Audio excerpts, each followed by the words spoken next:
गंगा हमारे भारत देश की एक अविचल, निर्मल और निरंतर बहने वाली प्रवाह है। गंगा भारतीय संस्कृति, धर्म व दर्शन की आधारशिला है। ये एक ऐसी नदी है जो ना जाने कितने ही लोगों के जीवन को गोमुख से सींचते हुए कल कल कल कर आगे बढ़ गंगा सागर में विलीन हो रही है। अगर वास्तविकता की बात करें तो ना जाने कितने ही वर्षों से भारतवर्ष की इस अमृत तुल्य गंगा का पूजा अर्चन, आरती, गुणगान, लेखन एवं शोध निरंतर चलता आया है। गंगा का वास्तविक उद्गम तथा अंत अभी तक स्पष्ट नहीं है। जहां तक हम सबको मालूम है कि गंगा किसी एक धारा का नाम नहीं है। गोमुख से निकलने वाली भागीरथी जब दीप प्रयाग में अलकनंदा से मिलती है और दोनों की मिश्रित धारा जब आगे बहती है तो इन्हें देव नदी गंगा कहते हैं। जहां तक हमारा मानना है कि सदियों से आज तक करोड़ों करोड़ों लोगों ने गंगा जल को सबसे साफ और पवित्र जल माना है और निसंदेह सालों तक गंगा जल में कीटाणु नहीं पनपते और वो सालों साल तक खराब भी नहीं होता। आप लोगों ने सुना होगा कि गंगा के जल को चाहे जितने समय तक हम घर में रखें वो कभी खराब नहीं होता। ये सत्य है क्योंकि गंगा के जल में गंगा का जल नहीं, एक तरह से बहुत ही चमत्कारिक गुणों से भरपूर है। कारण क्या है? एक तो ये हिमालय से होकर आती है तो बहुत सारे औषधि गुण इसमें हैं। इसके अलावा इनका वक्राकार गति है, मीन्स ये कर्व बनाकर चलती हैं। कर्व बनाने से ये होता है कि इतनी ज्यादा इसमें रॉकिंग कंडीशन होती है कि जो हवा से ये बहुत ज्यादा ऑक्सीजन लेती हैं। इसमें और नदियों की अपेक्षा 25 गुना ऑक्सीजन ज्यादा पाया जाता है। इसके अलावा ये हर 1.5 किलोमीटर पे अपने आप को स्वतः ही शोधित करते चलती है। ये जितनी भी बहते हुए जल हैं उनमें स्वशोधन की क्षमता होती है, लेकिन गंगा में ये क्षमता 2.5 गुना ज्यादा पाई जाती है। इसके अलावा इसमें सल्फर के भी अर्क पाए जाते हैं। साथ ही साथ इसमें एक विषाणु पाया जाता है जिसको बैक्टीरियोफेज कहते हैं। इस वजह से ये जल कभी खराब नहीं होता, लेकिन शर्त ये है कि वो गंगा जल हो। गंगा जल को ऐतिहासिक प्रमाण है कि लगभग 100 साल बाद भी खोला गया है तो वो जस का तस पाया गया। गंगा की इन धाराओं में न केवल हिमालय की जड़ी बूटियां घुली होती हैं, बल्कि इनमें वहां के उपयोगी खनिज तत्व भी उनके साथ रहते हैं।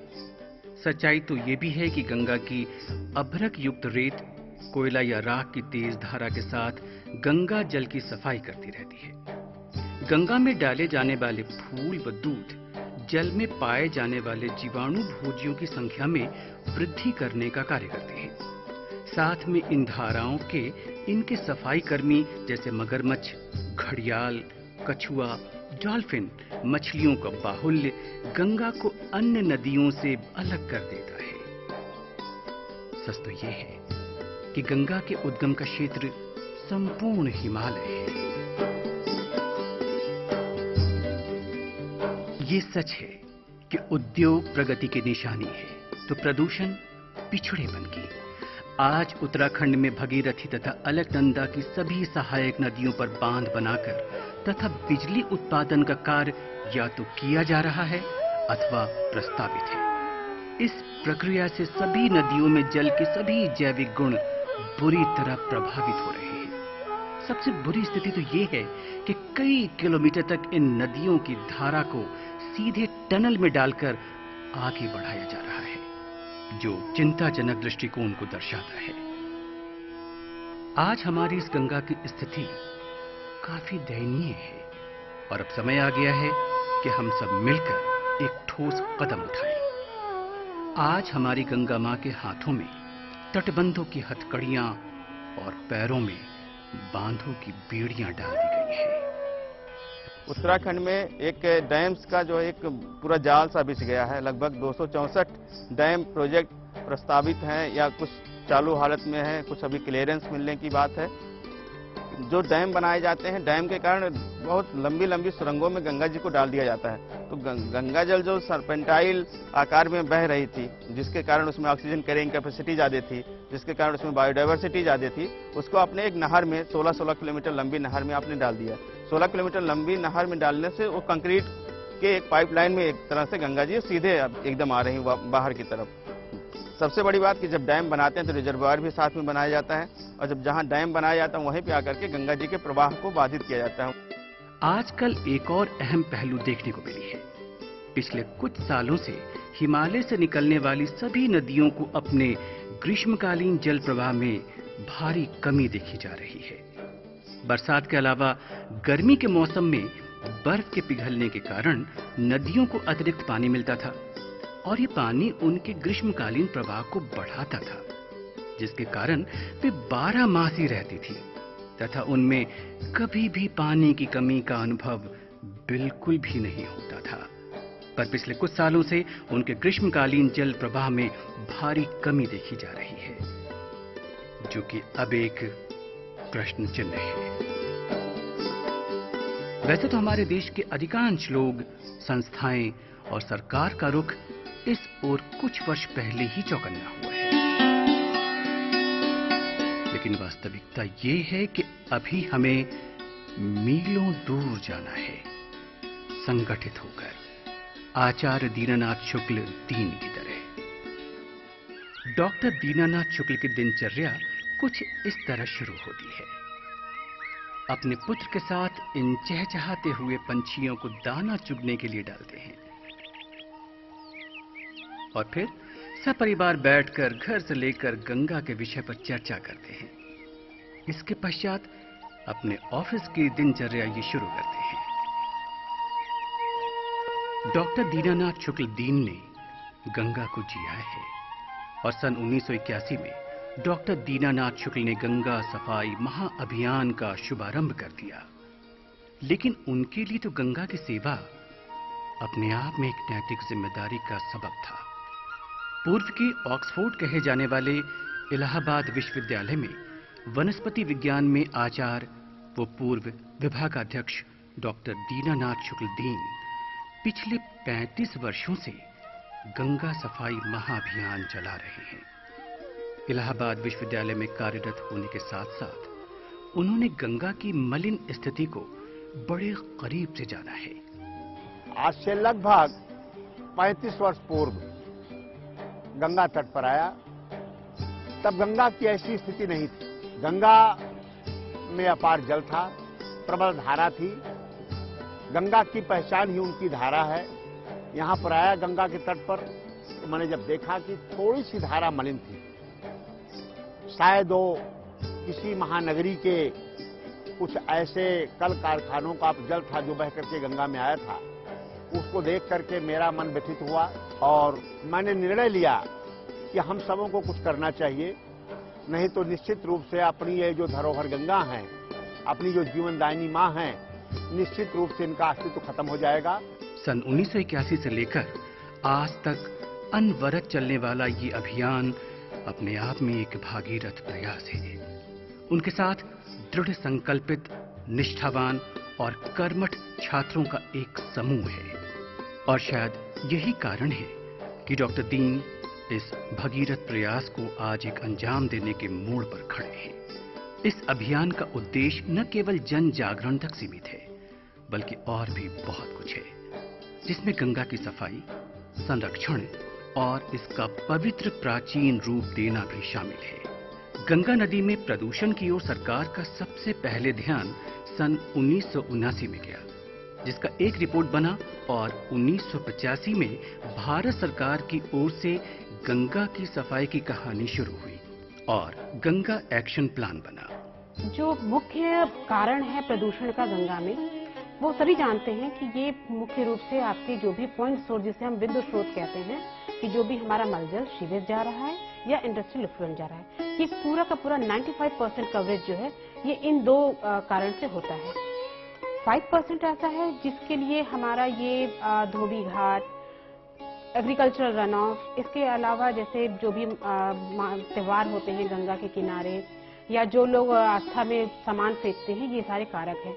दिसंबर 1996 में राष्ट्रीय नदी संरक्षण योजना बनी और गंगा सफाई प्लान को उसमें जोड़ा गया तथा भारत सरकार ने गंगा को राष्ट्रीय नदी घोषित किया तथा 20 फरवरी 2009 को पर्यावरण अधिनियम 1986 की धारा 3 के अंतर्गत राष्ट्रीय गंगा नदी घाटी अथॉरिटी इसका गठन कर दिया गया। मेरा यह मानना है कि गंगा की रक्षा के लिए हम सभी भारतीय, हम सभी जागरूक लोग, अपने देश के सभी तबके के लोग, यहाँ जाति का प्रश्न नहीं है, धर्म का प्रश्न नहीं है, क्षेत्र का प्रश्न नहीं है, प्रश्न है संपूर्णता का।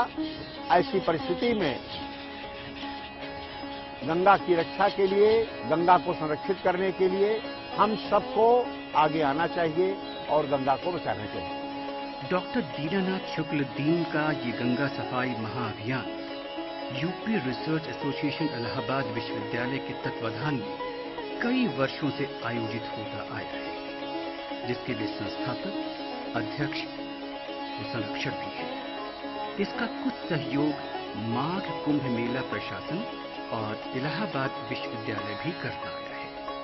30 साल से मैं इसमें सक्रिय रूप से कार्य कर रहा हूं और इस कार्यक्रम को धीरे धीरे बढ़ते हुए देखा है, जन आंदोलन का रूप लेते हुए देखा है। धीरे धीरे प्रयाग में बच्चे के मन में उनकी जमा पर यह कार्यक्रम जो है चढ़कर बोल रहा है। लोग अवेयर हो रहे हैं, लोगों में गंगा प्रदूषण के प्रति जागृति आई है, कई संस्थाएं खुल चुकी हैं, लोग गंगा जैसी जीव नदी के बारे में सोचने लगे हैं। हमारे पिताजी की दूरदर्शिता थी कि उन्होंने इस भूमिका को भांप लिया था पहले ही, और उसी समय से जन जागरण का प्रारंभ उन्होंने किया। इसमें एक विराट प्रदर्शनी का आयोजन होता है, जिस प्रदर्शनी में न केवल गंगा बल्कि देश के उत्तर भारत की अनेक नदियों के महत्व, उनकी दुर्दशा के पहलू के साथ साथ उनके संरक्षण से जुड़े पहलुओं को भी उजागर किया जाता रहा है। साथ ही भारतीय संस्कृति के ज्यादातर पहलुओं पर भी प्रकाश डाला जाता रहा है। और सबसे अहम बात, इस प्रदर्शनी को देखने के बाद शायद लोगों में कुछ जागरूकता तो आई है। हम लोग यहाँ जब आते हैं तो हमें अपनी संस्कृति के बारे में पता चलता है और हमें ऐसा पता चलता है कि हमें गंगा के प्रति कुछ करना चाहिए, क्योंकि वैसे हम लोग घर में रहते हैं और हमें कुछ पता नहीं चल पाता है, और यहाँ आते तो हमें पता चलता है क्या कैसे गंदगी होती है गंगा में। इस प्रदर्शनी को देख के मुझे बहुत अच्छा लगा, मुझे बहुत सारी सीखें मिली हैं। इससे ये है कि हम बाहर जबलपुर में भी जाके या बाहर भी जाके लोगों को सीख दे सकते हैं कि हमारी गंगा को कैसे साफ करना है, या बूढ़े बुजुर्गों या नवयुवकों के सभी को सीख मिलती है इस प्रदर्शनी से। इस आयोजन के अतिरिक्त समाज के सभी तबकों की भागीदारी सुनिश्चित करने के लिए समय समय पर वर्षों से काव्य गोष्ठी, विचार गोष्ठी, संत समागम, बच्चों की निबंध प्रतियोगिता, चित्रकला, वाद विवाद प्रतियोगिताओं तथा रैलियों का आयोजन किया जाता है।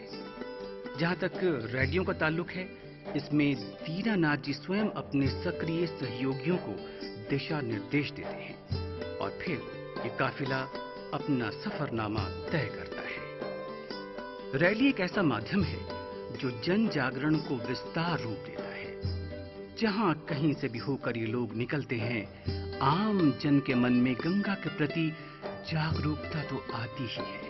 और सिर्फ रैली प्रदर्शन नहीं है, बल्कि जन जागरूकता का उद्देश्य है गंगा किनारे में पड़े कूड़े कचरे को निकालकर कूड़ेदान में डालना और आम लोगों को समझाना भी एक अहम पहलू है। अगर हमें गंगा जी को पूरी तरह से प्रदूषण मुक्त रखना है तो हमें किसी भी स्थिति में ये नियंत्रित करना होगा कि गंगा के किनारे जो शहर स्थित हैं और उनका जो सीवेज पानी है, जो गंदा पानी है, जो घरों से निकलने वाला कचरा है, वो किसी भी स्थिति में ट्रीटमेंट के बाद ही गंगा जी तक पहुंचे। और इसका अगर हम समुचित समाधान ढूंढने में, ट्रीटमेंट के बाद पानी को गंगा तक जाने में सफल होते हैं, तो जो स्वच्छ निर्मल गंगा की हम कल्पना करते हैं वो आने वाले समय में साकार हमारे सामने होगी। जब कभी डॉक्टर दीनानाथ शुक्ल दीन टहलते हुए त्रिवेणी संगम तट पर जाते हैं, उनका एकमात्र उद्देश्य होता है कि लोगों को समझाएं, जागरूक करें और जहां तक हो सके सफाई अभियान में जुटे हुए लोगों को निर्देश दें और उनके कामों को सराहें। हमारे बच्चों ने वो समर्पण की भावना किया, हमारे शोध छात्रों ने बिल्कुल अरुणी उपमन्यु का रोल अदा किया कि चाहे सूखी रोटी ही खा करके उनको यहाँ रहना पड़ता है, लेकिन उसमें वो लगे रहे। और शायद यही कारण है कि आज उनके इस गंगा सफाई महाअभियान को लगभग 31 करोड़ से भी ज्यादा लोगों ने सराहा है और इसमें अपनी भागीदारी भी निभाई है। डॉक्टर दीनानाथ शुक्ल दीन पिछले 35 वर्षों से अपनी लेखनी के माध्यम से अनवरत साहित्य रचते जा रहे हैं, जिसमें छोटी बड़ी को मिलाकर लगभग 85 पुस्तकें हैं। केवल गंगा पर ही उन्होंने 24 पुस्तकें लिखी हैं। इसके अतिरिक्त वे शिक्षण के साथ साथ छात्र छात्राओं को शोध भी करवाते आए हैं और अब तक कुल 55 छात्र छात्राओं को शोध उपाधियां दिलवाई हैं। इन सब में 23 छात्र गंगा, जमुना, गोमती, गंडक, कोशी तथा गंगा सागर पर शोध कर चुके हैं। इनके अथक प्रयास एवं कार्यों को लोगों ने सराहा है और समय समय पर अनेक पुरस्कारों से इन्हें नवाजा है और सम्मानित किया है। आज के इस दौर में जब एक व्यक्ति के लिए अपनी छोटी सी तनख्वाह में अपने परिवार का पेट पालना एक बड़ी ही टेढ़ी खीर है, बहुत ही जटिल समस्या की तरह हम देखते हैं। ऐसे में डॉक्टर दीनानाथ शुक्ल दीन के बारे में जितना मैंने जाना और सुना है, बड़ा आश्चर्य होता है कि कैसे एक व्यक्ति अपनी छोटी सी तनख्वाह में इतना बड़ा आयोजन करीब 35-36 सालों से गंगा प्रदर्शनी जैसा बृहद आयोजन वो करते चले आ रहे हैं। इसमें उन्होंने अपना प्रोविडेंट फंड भी लगा दिया। उन्हें एक छोटी सी आर्थिक मदद विश्वविद्यालय इलाहाबाद की तरफ से भी मिलती है। उन्होंने जो कार्य इतने वर्षों से अनवरत जारी रखा है वो हम सभी के लिए प्रेरणाप्रद है, जागरूक करने का एक बहुत ही सशक्त माध्यम है। डॉक्टर दीनानाथ शुक्ल दीन ने अभी तक लगभग 126 नारे लिखे हैं, जैसे गंगा को अविरल बहने दो, गंगा को निर्मल रहने दो, मत कहो इन्हें अमृत धारा, गंगा को गंगा रहने दो। ये मेरा आह्वान है, यदि हम चाहें अविरल निर्मल बहती गंगा धारा हो, बच्चा बच्चा बने भगीरथ, हर हर गंगे नारा। इनके द्वारा लिखे हुए नारे हमें प्रयाग में ही नहीं बल्कि अनेक महत्वपूर्ण स्थलों पर लिखे हुए मिल जाएंगे। उन नारों के भाव आज भी वही हैं जो हमारे धर्म ग्रंथों में लिखे हुए हैं अथवा जिन्हें हमारे वैज्ञानिक तथा ऋषियों ने बताए हैं। सभी नारे गंगा की पावनता, निर्मलता तथा पर्यावरण के संरक्षण को मद्देनजर रखकर लिखी गई है। डॉक्टर दीनानाथ शुक्ल दीन जी का कहना है कि बस वो यही चाहते हैं कि जब तक मां गंगा निर्मल अविरल नहीं बहने लगती, तब तक उनका ये अभियान चलता रहेगा। उनका और लोगों की तरह ये भी मानना है कि मां गंगा पाप नाशिनी और मोक्षदायिनी कहलाती है, पर वे खुद मोक्ष नहीं चाहते, वे पुनर्जन्म चाहते हैं और उनकी यही दृढ़ इच्छा है कि हर जन्म में मां गंगा के तट पर ही वो रहें और मां गंगा की सेवा करते रहें। आज वो समय आ गया है कि हमको इस जीवनदायिनी मोक्षदायिनी गंगा को बचाना है, क्योंकि जब मोक्षदायिनी ही नहीं रहेगी तो कौन देगा मोक्ष। हम आज के इस विषैली गंगा को दूर से ही प्रणाम कर ये कहकर विदा ले लेंगे कि गंगे तव दर्शनाथ मुक्ति, काश वो दिन न आए। बस डॉक्टर दीनानाथ शुक्ल का एक ही सपना है कि देश का हर नागरिक भगीरथ बनकर गंगा को निर्मल करने के अभियान में जुट जाए, क्योंकि अब रुकना नहीं है हमको, क्यों ही चलते चले इन पदचिन्हों पर और फिर से गंगा को निर्मल और कल कल बहने दें।